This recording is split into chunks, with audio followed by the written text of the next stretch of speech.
Bismillahirrahmanirrahim. Assalamualaikum warahmatullahi wabarakatuh.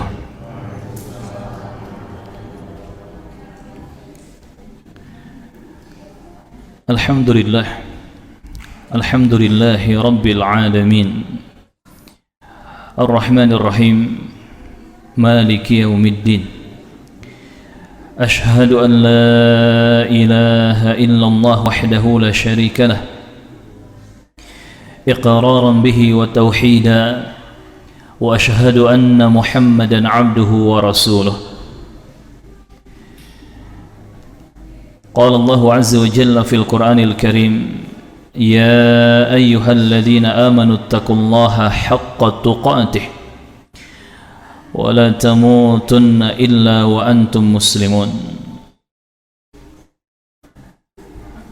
Allah subhanahu wa ta'ala berfirman, wahai orang-orang yang beriman, bertakwalah kepada Allah azza wa jalla dengan takwa yang sebenarnya, dan janganlah kalian meninggal dunia kecuali di atas agama Islam. Amma ba'd, segala puji hanya bagi Allah Jalla Jalaluhu Rabbul Alamin, yang kita semua adalah miliknya dan kita semua pasti akan kembali kepadanya. La hawla wa la quwwata illa billah. Tidak ada daya dan kekuatan, tidak ada pertolongan kecuali dari Allah subhanahu wa ta'ala. Kemudian salawat dan salam semoga selalu tercurah untuk idola kita, panutan kita, teladanan kita satu-satunya, sosok yang paling kita cintai melebihi cinta kita terhadap apapun, manusia terbaik dan termulia di atas muka bumi, Nabiyuna wa Rasuluna Habibuna wa Sayyiduna, baginda mulia Rasulullah Muhammad sallallahu alaihi wa ala alihi wasallam. Juga untuk keluarga beliau, para istri beliau, para sahabat beliau, dan untuk setiap umat yang bersabar dan jujur mengikuti jejak-jejak sunnah ajaran beliau dengan baik dan benar. Allahumma amin. Ahibati fillah, jamaah Masjid Nurul Iman, Makarsari, Balai Endah, Bandung, Jawa Barat, yang semoga senantiasa dijaga dan dibimbing oleh Allah subhanahu wa ta'ala. Allahumma amin. Ini pertemuan pertama kita. Allah subhanahu wa ta'ala mengizinkan saya untuk bisa bertemu dengan jamaah sekalian di salah satu masjid yang mulia ini, dan kita bertemu murni karena Allah subhanahu wa ta'ala. Tidak ada ambisi-ambisi dunia, tidak ada kebutuhan-kebutuhan pribadi yang mempertemukan kita, namun murni kita bertemu karena Allah subhanahu wa ta'ala. Dan ikatan keimanan inilah, ikatan ukhuwah Islamiyah inilah yang lebih berharga, mengalahkan ikatan kekerabatan dalam keluarga yang besar, mengalahkan ikatan darah dengan kerabat kita. Oleh karenanya Allah subhanahu wa ta'ala menyebutkan di surah Al-Hujurat ayat yang ke-10, innamal mu'minuna ikhwah, sesungguhnya orang-orang beriman itu bersaudara, dan tidak ada persaudaraan yang lebih kuat daripada persaudaraan atas dasar keimanan. Persaudaraan karena darah, karena nasab kekeluargaan, atau mungkin pertemuan karena urusan bisnis, karena kepentingan-kepentingan pribadi, kebutuhan-kebutuhan duniawi, itu akan terputus ketika kita sudah selesai dengan kepentingan-kepentingan kita.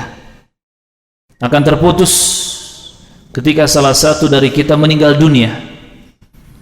Namun ikatan pertemanan, ikatan persaudaraan karena Allah Azza wa Jalla yang disebut dengan ukhuwah imaniyah, ukhuwah islamiyah, ini akan terus berlanjut meskipun dunia dan seisinya sudah hancur lebur.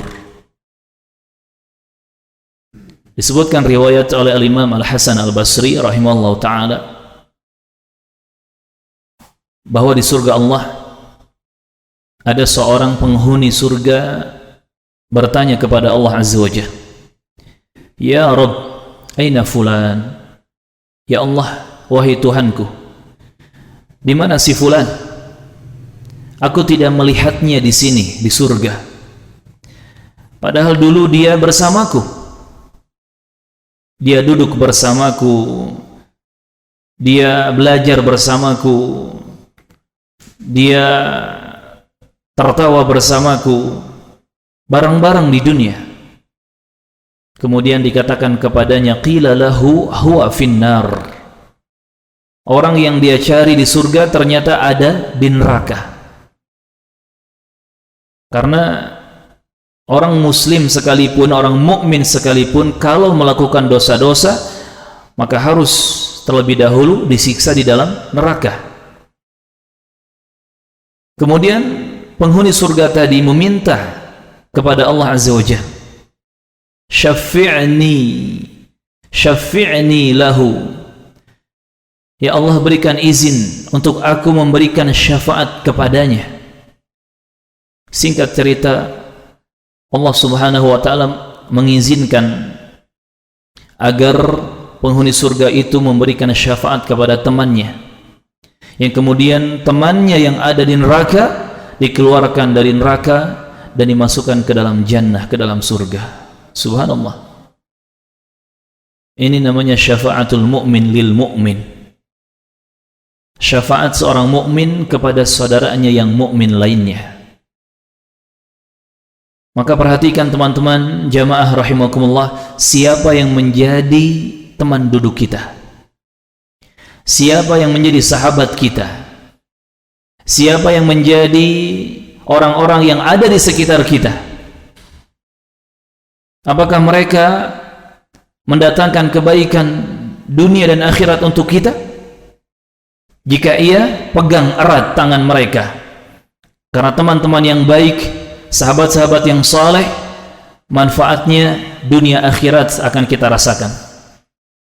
Tetapi kalau mereka adalah orang-orang yang justru menyeret kita ke dalam kubangan-kubangan dosa, mengajak kepada maksiat, semakin jauh dari Allah Azza wa Jal, semakin lupa akhirat, semakin lari dari kematian, tinggalkan orang-orang yang seperti itu. Karena mereka tidak akan menyelamatkan kita. Mereka tidak akan memberikan manfaat kepada kita. Jangankan akhirat, dunia pun sulit untuk mereka memberikan manfaat kepada kita. Na'udzubillah. Maka semoga pertemuan ini menjadi salah satu saksi bahwa kita pernah duduk bersama, berkumpul bersama di rumah Allah, di masjid Allah, karena Allah Azza wa Jalla. Yang kalau mungkin nanti jamaah lebih dulu masuk surga, tolong cari saya di sana. Tolong cari saya, cari nama saya, Imam Syuhada. Tanyakan kepada Allah Azza wa Jalla, dan tariklah tangan saya untuk memasuki surga, kampung kebahagiaan yang kekal abadi itu. Barakallahu fiikum. Teman-teman rahimani wa rahimakumullah. Di pertemuan pertama ini akan kita bahas tema tentang usia 40 tahun. Bahasa Arabnya arba'una sanah. Ketika usia sudah 40 tahun. Namun bukan berarti yang harus atau yang boleh ikut kajian sekarang yang sudah 40 tahun ke atas.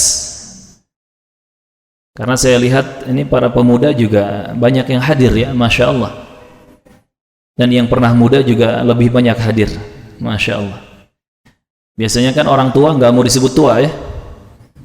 Ya, kita bahasakan pernah muda atau mantan junior. Iya. Tidak mesti yang sudah 40 tahun harus duduk di kajian sekarang ini. Berapapun usianya. Semua kita sebagai manusia yang masih muda atau yang pernah muda, yang sudah lewat masa mudanya, harus memahami ketika usia 40 sana, 40 tahun, kita harus bagaimana? Kita harus apa? Karena kalau sudah lewat usia 40 tahun, itu harus ada perubahan di dalam kehidupan kita. Coba kita perhatikan salah satu firman Allah Azza wa Jalla di surah Al-Ahqaf ayat yang ke-15. Teman-teman yang ada mushaf silahkan dibuka Al-Ahqaf ayat yang ke-15. Ustadz, saya nggak punya mushaf, adanya handphone. Minimal di handphone ada Al-Quran. Jadikan handphone yang kita miliki itu berkah. Jadi anak-anak muda handphonenya isi dengan aplikasi Al-Quran, aplikasi hadis, isi dengan rekaman-rekaman kajian ilmu agama. Karena ilmu agama itu jauh lebih berharga daripada motor, mobil, dan rumah semahal apapun. Termasuk yang tadi, golongan yang sudah pernah muda, para senior, handphone isi dengan aplikasi Al-Quran. Jangan cuman untuk nyimpen data hutang piutang saja ya, tetapi simpan Al-Quran di situ, hadis-hadis ya, manfaatkan agar berkah. Di surah Al-Ahqaf ayat ke-15, Allah Subhanahu wa taala berfirman, A'udzu billahi samii'il 'aliim minasy syaithaanir rajiim. Wa wassaynal insaana biwaalidayhi ihsaana hamalathu ummuhu kurha wa wada'athu kurha وحمله وفصاله 30 شهرا حتى إذا بلغ أشده وبلغ 40 سنة قال رب أوزعني أن أشكر نعمتك التي أنعمت علي وعلى والدي وأن أعمل صالحا ترضاه وأصلح لي في ذريتي إني تبت إليك وإني من المسلمين. Kata Allah Azza wa Jalla di surah Al-Ahqaf ayat ke-15, dan kami memerintahkan kepada manusia agar berbuat baik, agar berbakti kepada kedua orang tuanya, kepada ayah dan ibunya. Teman-teman, kalau kita lihat surat-surat dan ayat-ayat dalam Al-Quran yang menyebutkan kewajiban seorang anak berbakti, berbuat baik kepada orang tuanya, itu banyak yang disebutkan setelah kewajiban mentauhidkan Allah Azza wa Jalla. Setelah perintah untuk beribadah hanya kepada Allah, banyak disebutkan perintah agar seorang anak berbuat baik, berbakti kepada orang tuanya. Allah Azza wa Jalla di sini menjelaskan, hamalathu ummuhu kurha wa wada'athu kurha. di mana sang ibu mengandungnya dengan susah payah dan melahirkannya juga dengan susah payah. Wa hamluhu wa fisaluhu 30 syahra. Ibunya mengandungnya yang kemudian dilanjut dengan menyusuinya sampai disapih, itu kurang lebih selama 30 bulan. Dari mengandung kemudian menyusui sampai disapih. Hatta idza balagha ashuddah wa balagha 40 sanah. Sehingga apabila seorang manusia telah dewasa dan umurnya telah sampai di usia 40 sanah, 40 tahun, kemudian ia berdoa, Rabbi auzi'ni an ashkura ni'mataka allati an'amta 'alai wa 'ala walidai wa an a'mala salihan tardah wa aslih li fi dhurriyyati. Ya Allah, wahai Rabbku, tunjukilah aku, bantulah aku untuk mensyukuri nikmat yang Engkau berikan kepadaku, nikmat yang Engkau karuniakan kepada orang tuaku. Ya Allah, berilah aku petunjuk, berilah aku pertolongan agar aku bisa beramal saleh, mengerjakan amal-amal yang Engkau ridhoi. Berikanlah kebaikan kepada anak cucu keturunanku, perbaikilah keluargaku. Inni tubtul an, inni tubtu ilaika wa inni minal muslimin. Sungguh aku bertaubat kepadamu ya Allah, dan aku termasuk orang-orang muslimin yang berserah diri kepadamu. Subhanallah. Di surah Al-Ahqaf ayat yang ke-15 ini Allah Subhanahu wa ta'ala memberikan petunjuk kepada kita semua jamaah, agar kita membuka mata, membuka hati, membuka pikiran, terkhusus ketika sudah memasuki usia 40 tahun. Kita harus muhasabah, introspeksi diri. Jangan sampai mulai kita balik, katakan 17 tahun kita balik, kita dewasa, sampai usia 40 tahun, dan setelah usia 40 tahun tidak ada perubahan sama sekali. Na'udzubillah. Padahal semakin bertambah angka usia kita, semakin berkurang jatah usia kita di dunia. Dan kalau semakin berkurang jatah usia kita di dunia, semakin dekat kita dengan kematian. Yang jadi pertanyaan, apakah kita akan mati dalam keadaan yang begitu-begitu saja? Badan muncak orang bala endah mah naharek kitu-kitu wae. Apa mau begitu-gitu aja? Gak ada perubahan setelah 40 tahun ke arah yang lebih benar, ke arah yang lebih baik. Makanya di sini Allah Azza wa Jalla memberikan salah satu petunjuk. Coba baca doa ini, terkhusus kalau sudah masuk usia 40 tahun.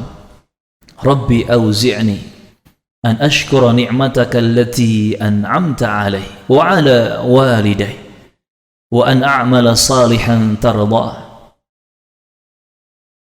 Inni tubtu ilaik wa inni minal muslimin.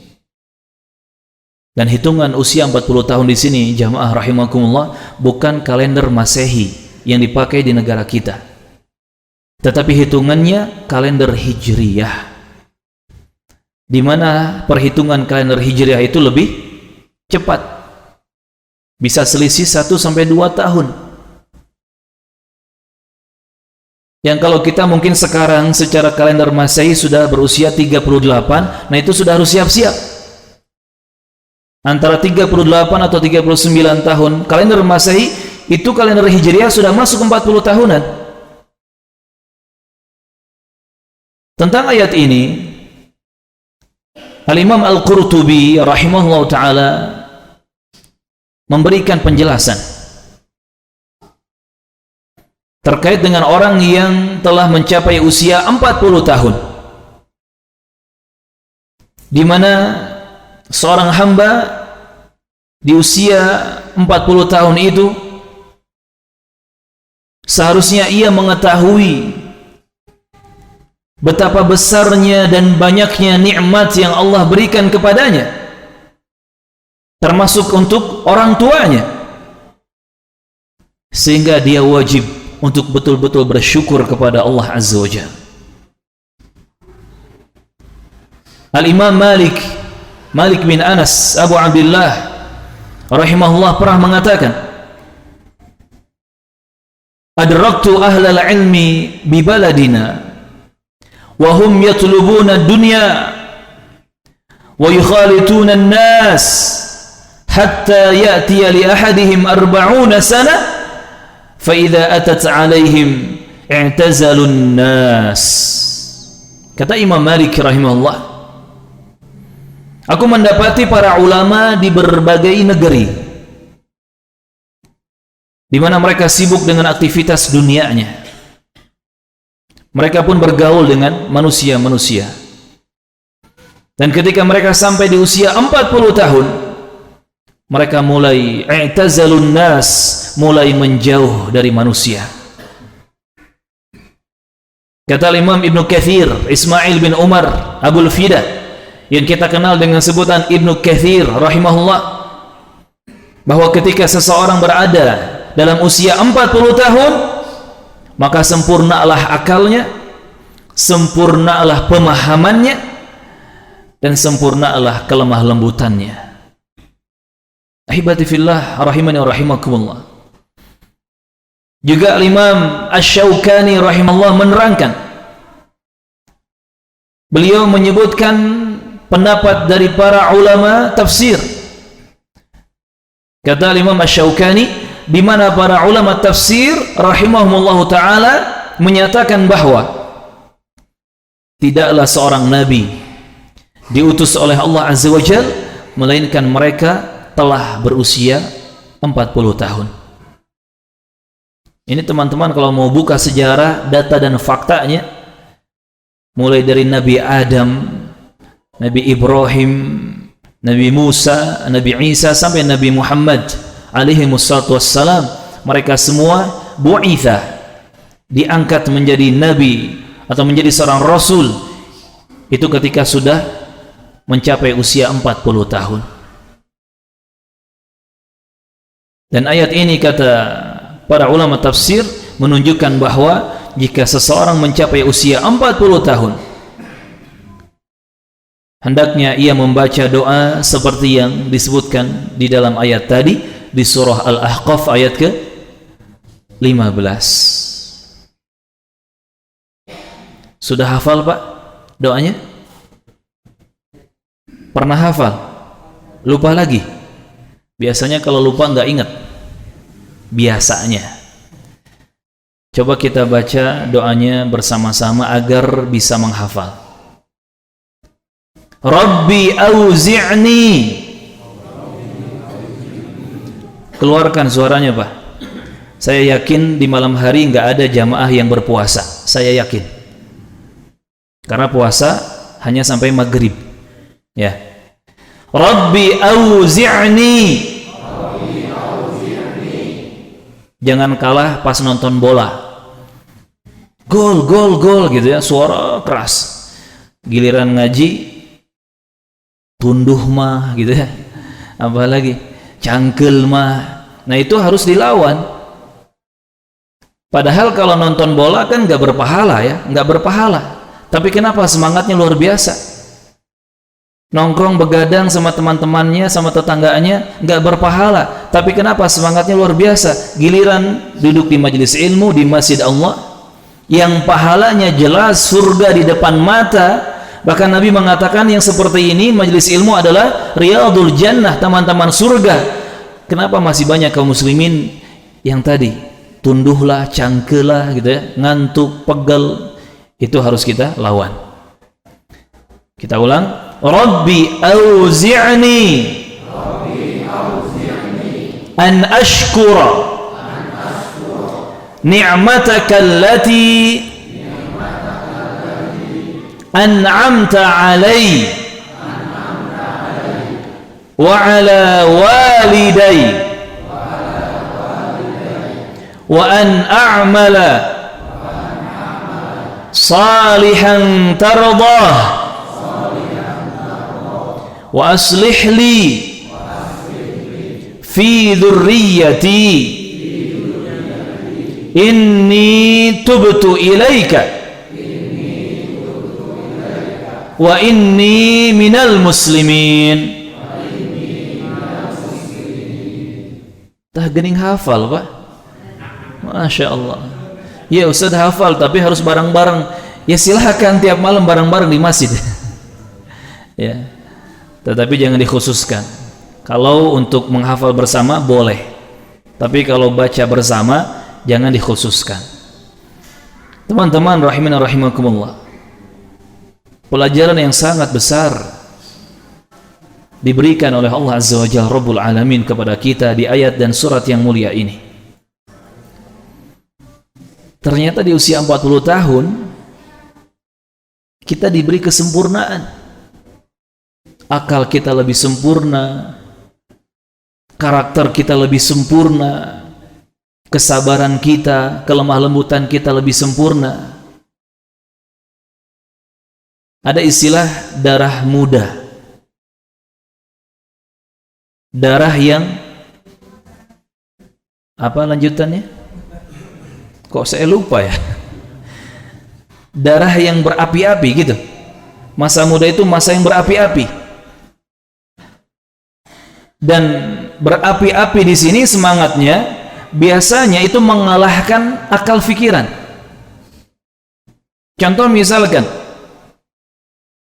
di lapangan perdemoan, kalau ada yang nggak suka sama pemerintah turun ke jalan demo. Biasanya yang demo itu siapa?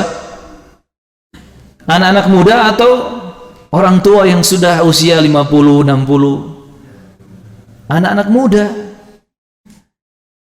Bahkan lucunya, ini saya lihat sejarah, misalkan di Indonesia,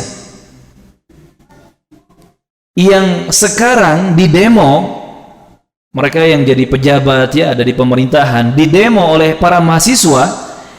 Ternyata mereka itu dulunya ketika masih muda, ketika masih menjadi mahasiswa, mereka juga ada di jalanan mendemo pemerintah di masa itu.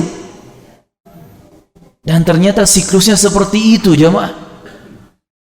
Jadi yang muda-muda gak suka sama pemerintahan, yang notabene-nya pemerintah itu orang-orang tua, turun ke jalan demo. Nanti terus berputar seperti itu, mereka jadi tua, masuk ke pemerintahan. Ini yang generasi baru yang masih muda gak suka demo mereka. Terus seperti itu. Ini namanya dalam Islam al-jaza'u min jinsil amal.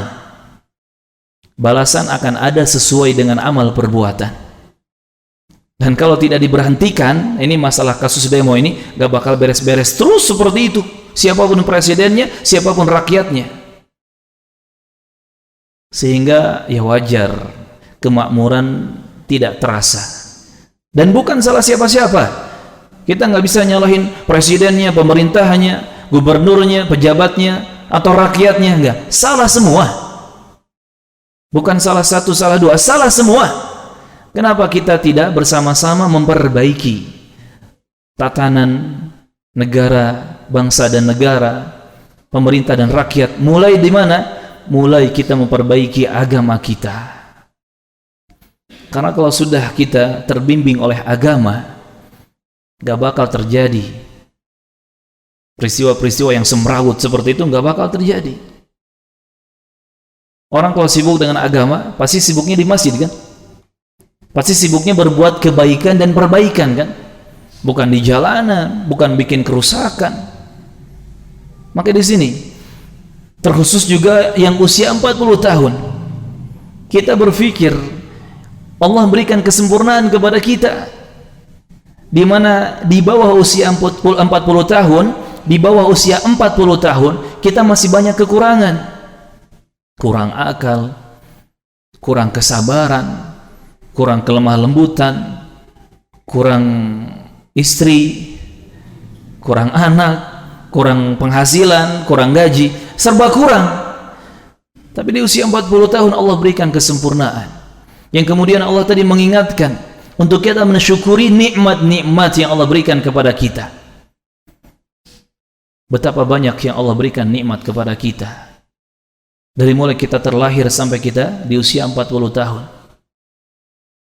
yang kalau kita mau mengaudit kebutuhan kita selama 40 tahun di dunia, mungkin hasilnya di angka triliunan,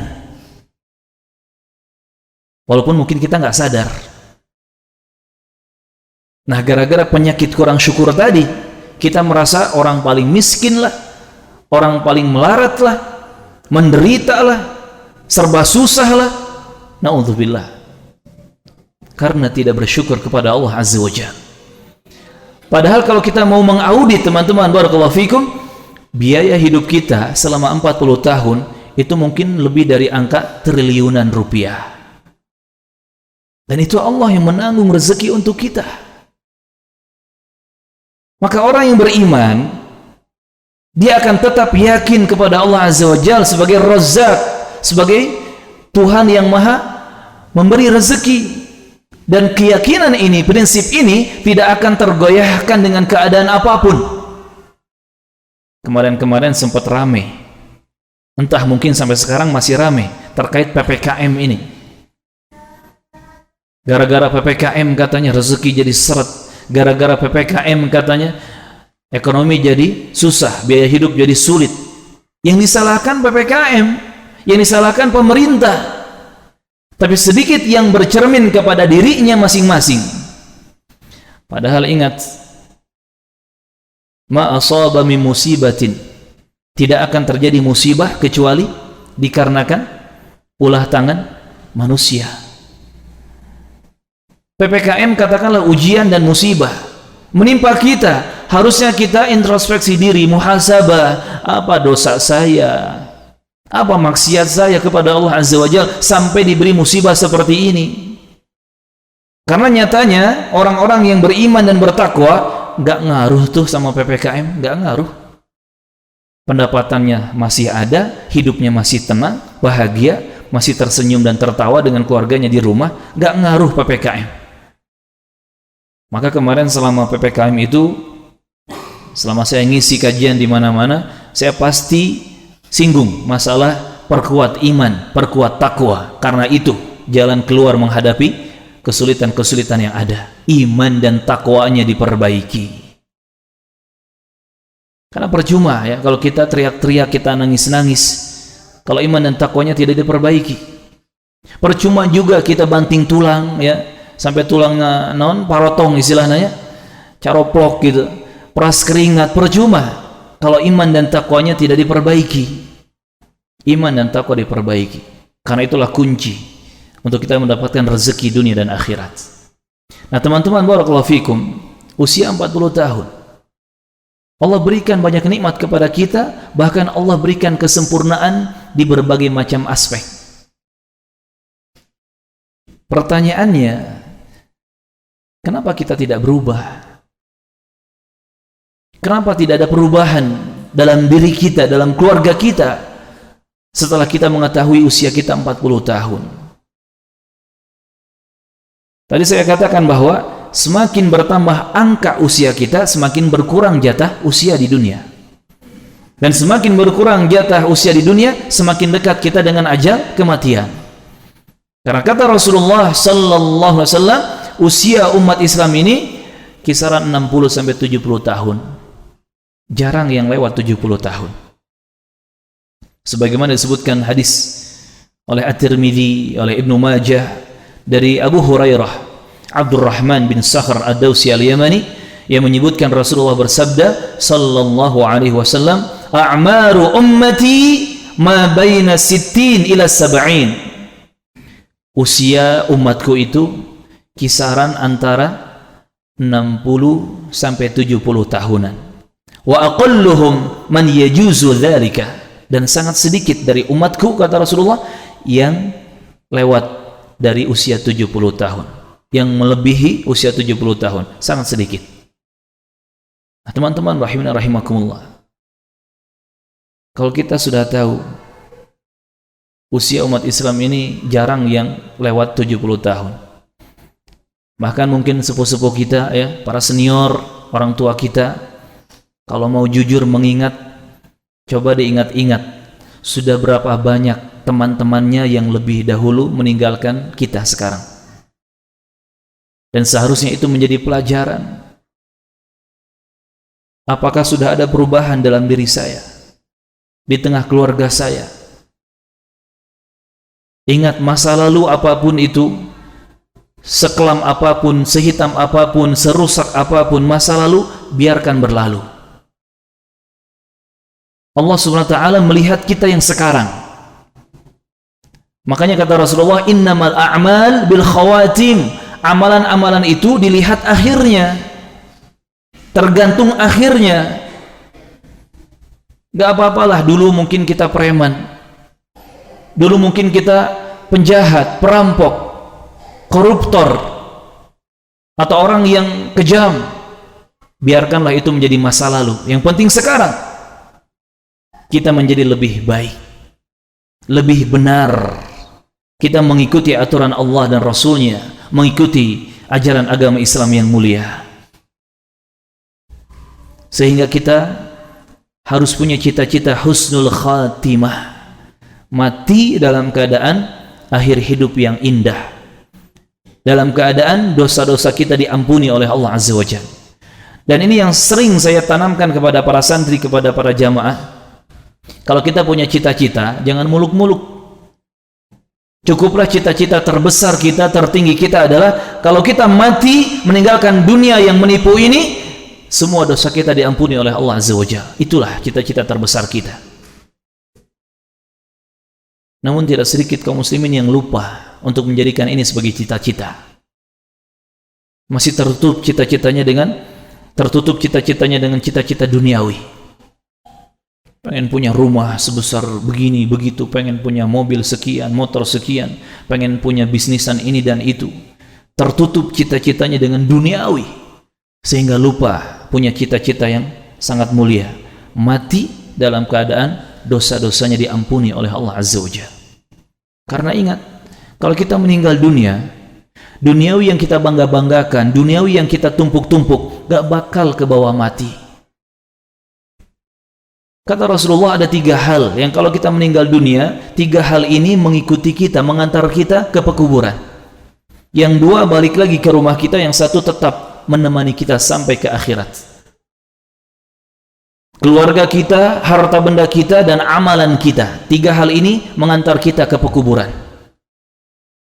Ketika selesai kita dikubur, dipendam di dalam tanah, keluarga kita, secinta apapun mereka kepada kita, kembali ke rumah kita.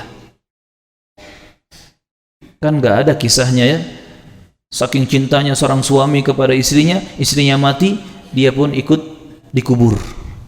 Gak ada. Jadi para ibu jangan tertipu dengan gombalan para suami.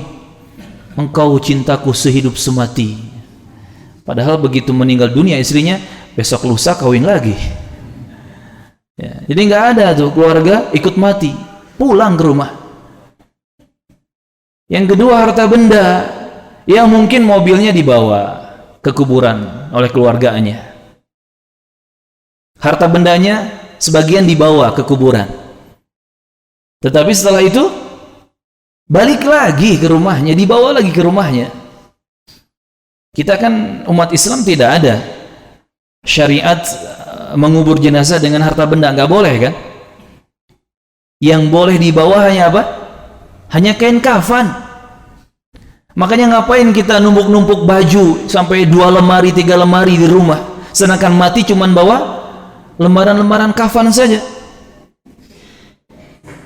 Dan satu yang tinggal terus bersama kita, menemani kita di kuburan sampai lanjut ke akhirat, amalan kita.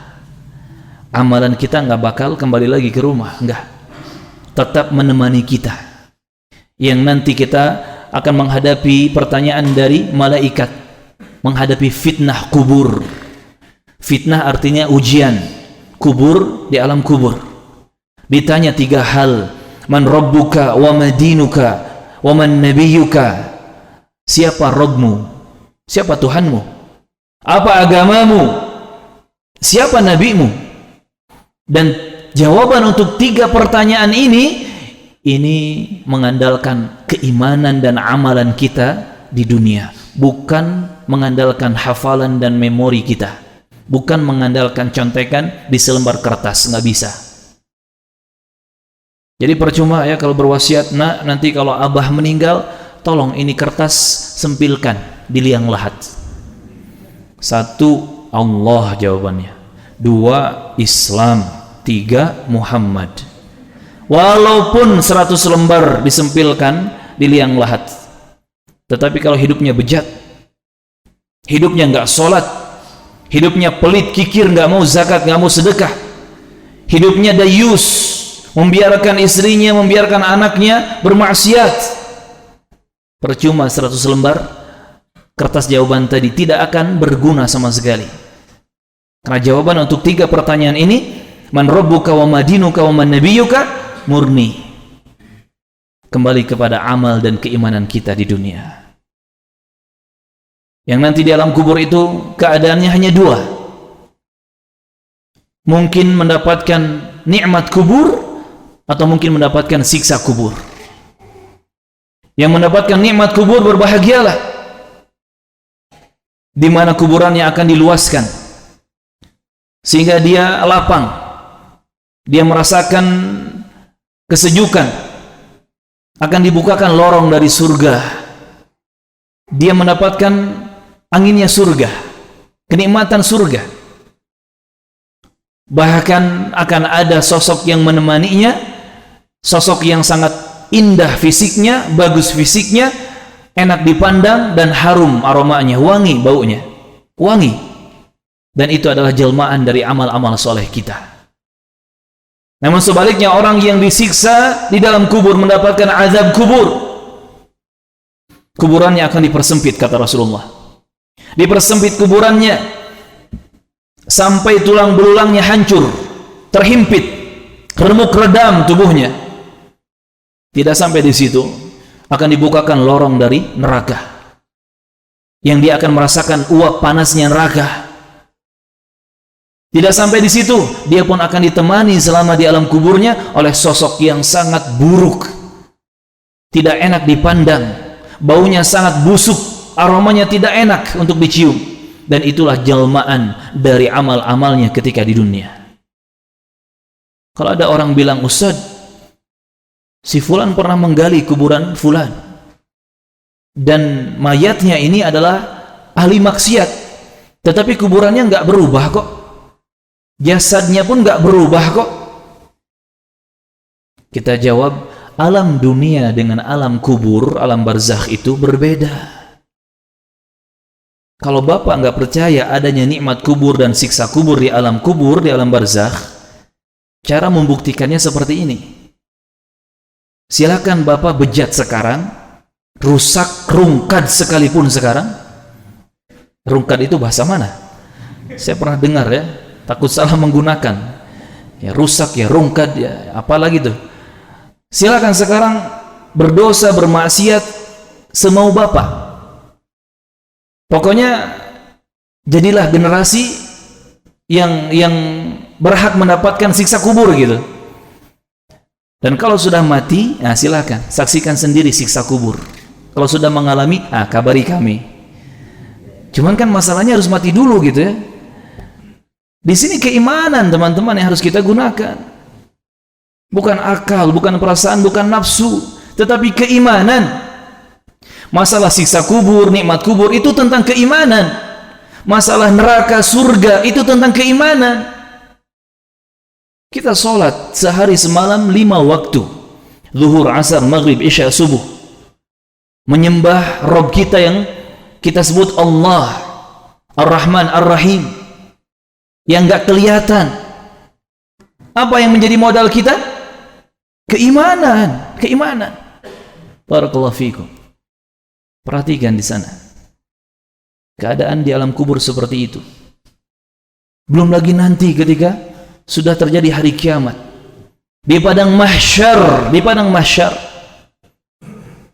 Allah kumpulkan semua generasi manusia, dari generasi Nabi Adam sampai generasi akhir zaman, generasi paling terakhir yang mereka menyaksikan terjadinya hari kiamat. Dan kata Rasulullah, yang menyaksikan peristiwa hari kiamat itu adalah asyarrun nas atau syarrun nas, manusia terburuk.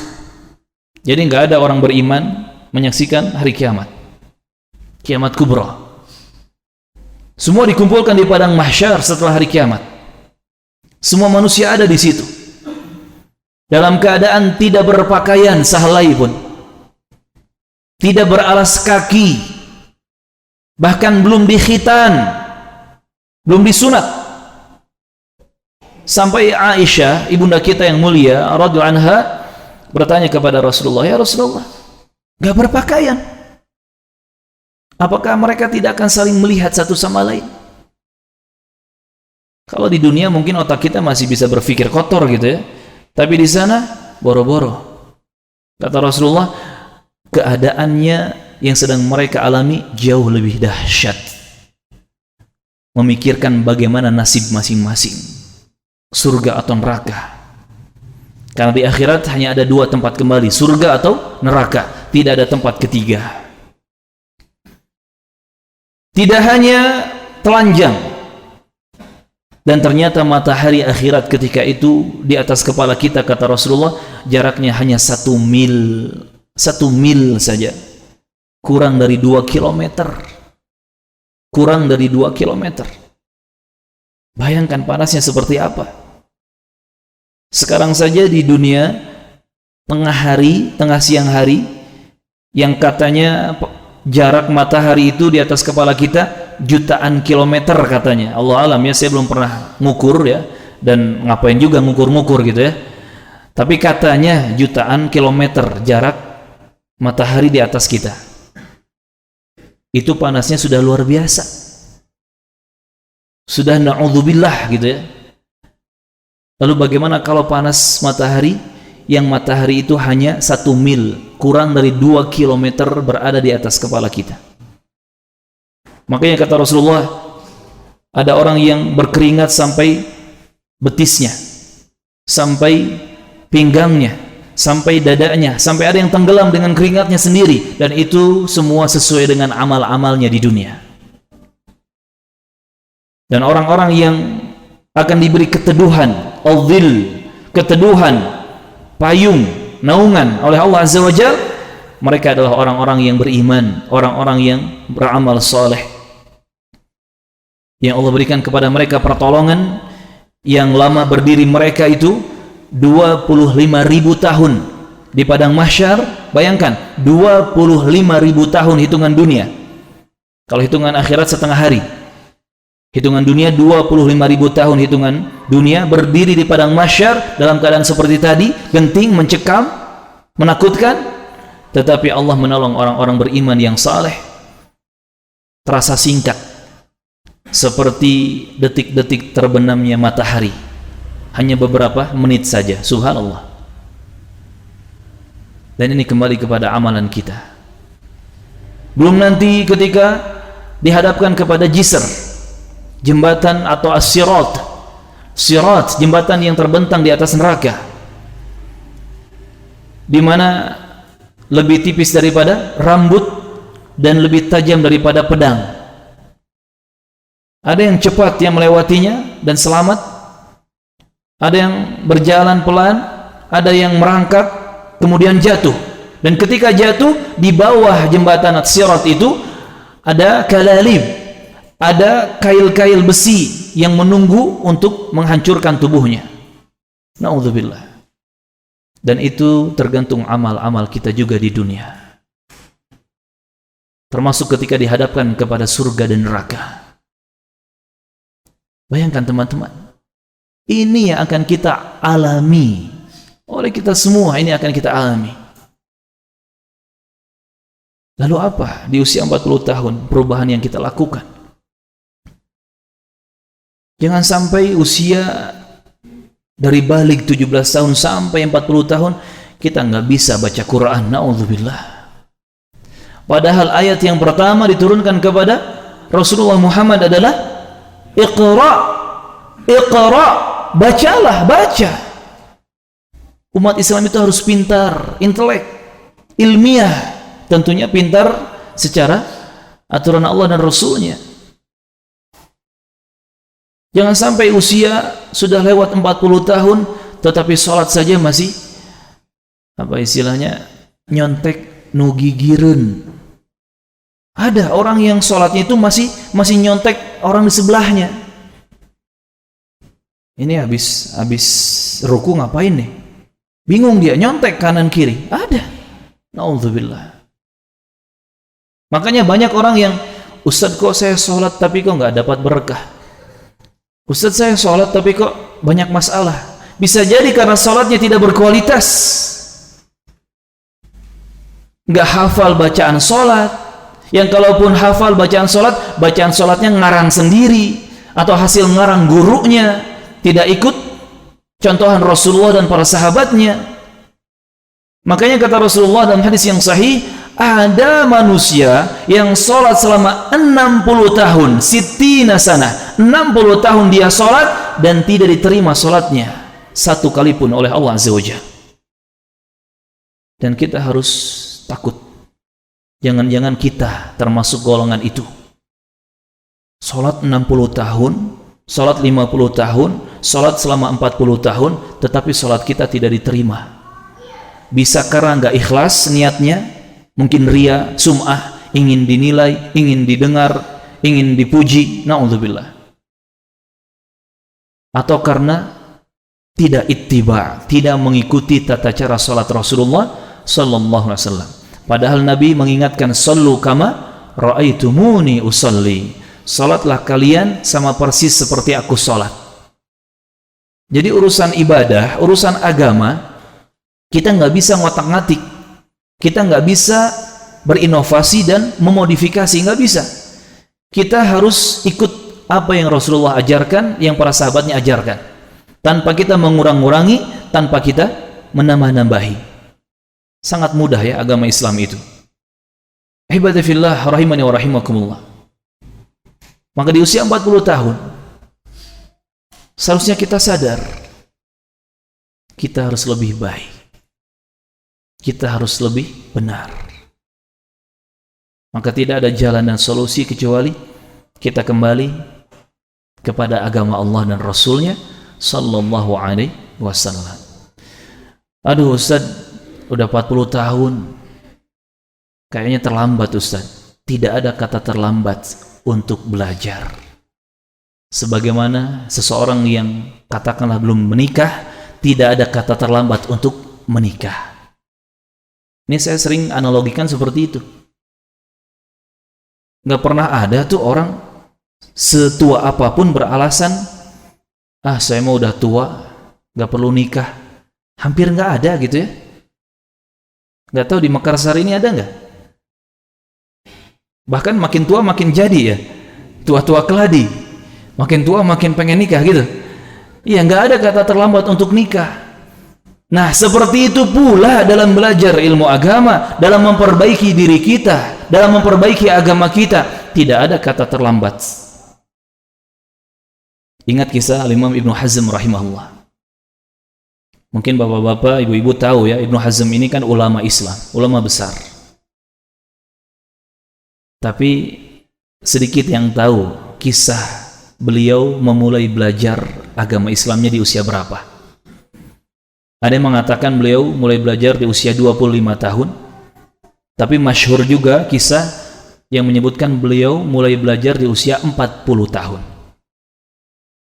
Dan yang membuat beliau matanya terbuka, melek untuk belajar ilmu agama, walaupun terlambat ya katanya, tetapi beliau memulai.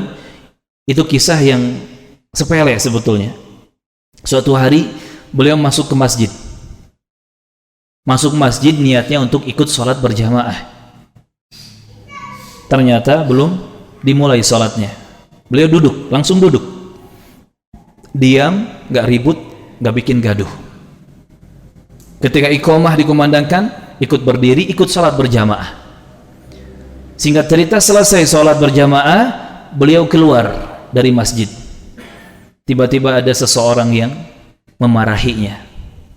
Dimarahi Ibnu Hazm ini, dikatakan dia nggak punya akhlak lah, dia nggak bisa menghormati rumah Allah lah, dia nggak bisa memuliakan masjid Allah, nggak ada akhlak pokoknya, dimarah-marahi. Dia bingung, salah saya apa? Seingat saya masuk masjid, duduk, nggak bikin gaduh, ikut sholat, sudah. Kemudian dikemukakan alasannya oleh orang yang memarahi dia. Engkau masuk masjid dan langsung duduk. Engkau tidak mengerjakan sholat tahiyatul masjid 2 rakaat.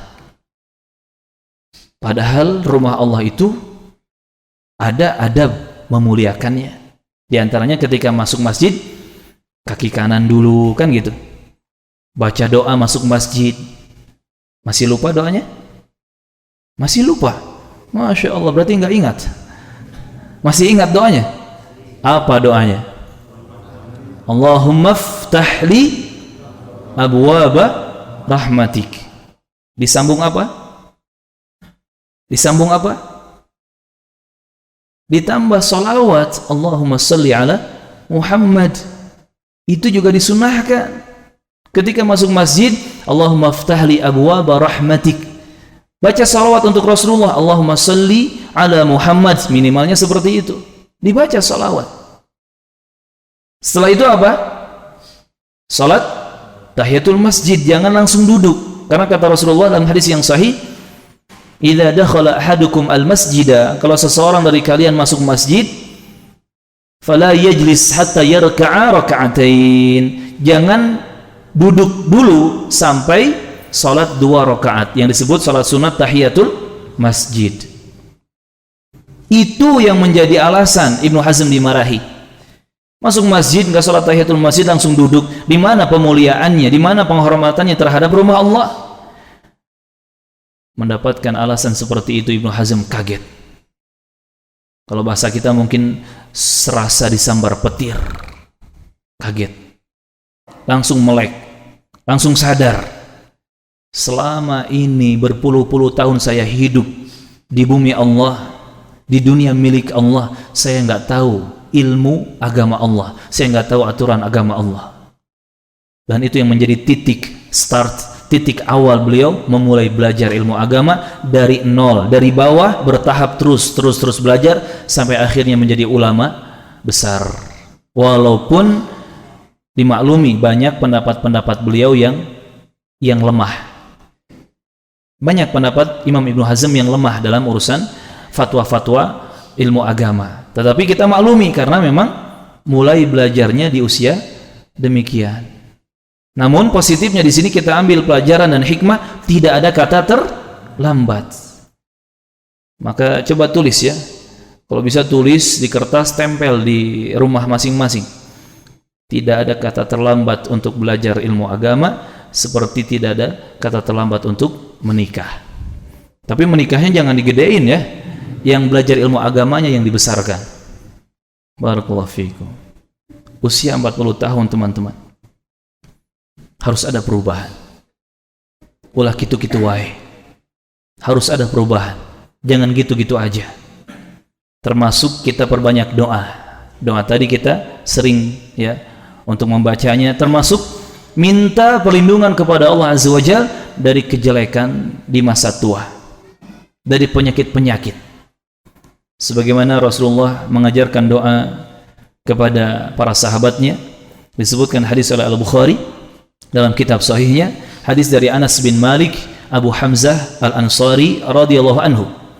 Anas bin Malik menyebutkan Rasulullah biasa meminta perlindungan doa kepada Allah Azza wa Jalla Allahumma inni a'udzubika minal kasali wa a'udzubika minal jubni wa a'udzubika minal harami wa a'udzubika minal bukhli.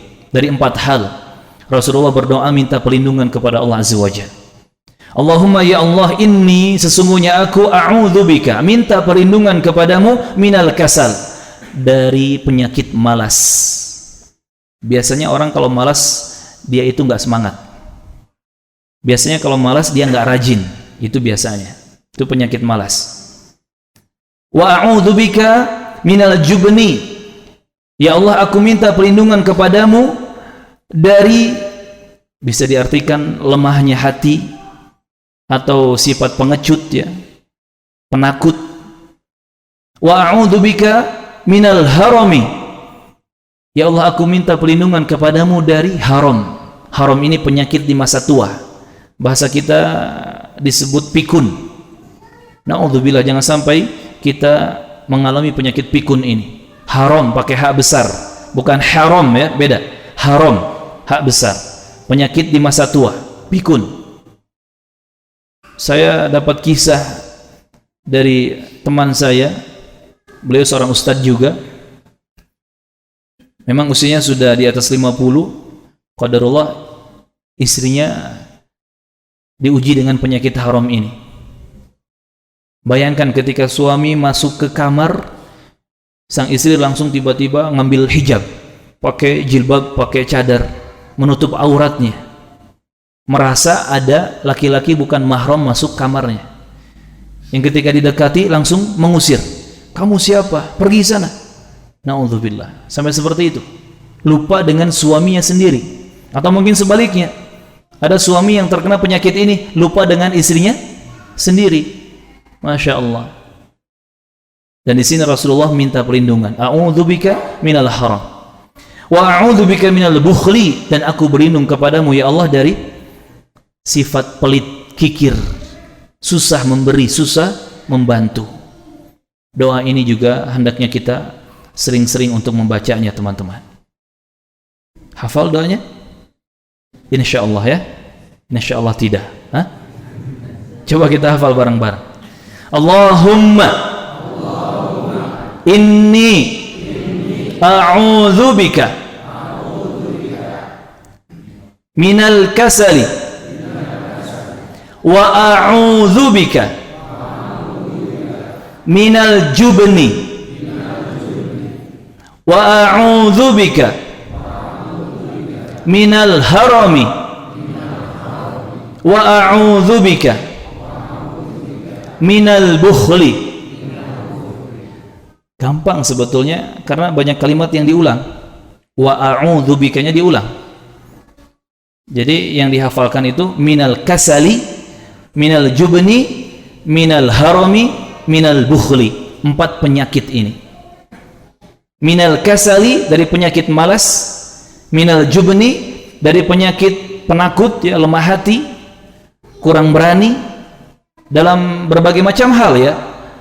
Ada orang takut dalam mengambil keputusan bisnis misalkan, ini penyakit juben. Ada orang takut nikah misalkan. Ada nggak di sini orang takut nikah? Kalau saya sih setelah menikah menyesal kenapa nggak dari dulu gitu. Ya. Wa minal harami dari penyakit di masa tua, pikun tadi. Karena kalau sudah terkena penyakit pikun, na'udzubillah, itu nggak cuman menyusahkan diri sendiri, tetapi menyusahkan orang-orang di sekitar. Kasihan pasangan hidupnya, kasihan suami atau istrinya, kasihan anak-anaknya, kasihan keluarga, kasihan tetangga, dan seterusnya. Yang keempat, wa minal bukhli dari penyakit pelit, kikir. Ada bahasa kita apa? Pedit, medit, mereh gehese, cap jahe. Itu bahasa mana itu? Bahasa Bandung. Ya. Swedia, Masya Allah. Berarti Bapak pernah ke Swedia ya? Oh, bahasa India. Mereh gehese, cap jahe. Merege secap jahe. Kalau medit-medit bahasa mana? Taib ya. Nah, coba dihafal doa ini.